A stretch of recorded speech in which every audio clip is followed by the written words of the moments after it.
حضرت انس رضی اللہ تعالیٰ عنہ بیان کرتے ہیں کہ نبی کریم صلی اللہ علیہ وسلم کو ایک مرتبہ اونگ آئی، پھر آپ نے مسکرا کر سر اٹھایا تو صحابہ کرام نے پوچھا، اے اللہ کے رسول، آپ کو کس چیز نے خوش کیا؟ آپ نے فرمایا کہ ابھی مجھ پر ایک سورت نازل ہوئی ہے۔ پھر آپ علیہ السلام نے انہیں سورہ کوثر کی تلاوت کر کے فرمایا، جانتے ہو کہ کوثر کیا ہے؟ صحابہ کرام رضوان اللہ علیہ مجمعین نے عرض کیا کہ اللہ اس کا رسول ہی بہتر جانتے ہیں۔ نبی کریم صلی اللہ علیہ وسلم نے فرمایا، کوثر جنت کی ایک نہر ہے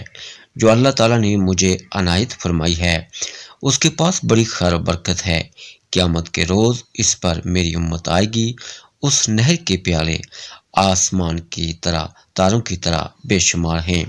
میرے بعد امتی اس سے روک دیے جائیں گے، میں کہوں گا اے میرے رب، یہ تو میرے امتی ہیں، جواب ملے گا کہ آپ کو معلوم نہیں کہ آپ صلی اللہ علیہ وسلم کے بعد انہوں نے آپ کے دین میں کیا کیا نئی باتیں ایجاد کر لی تھی۔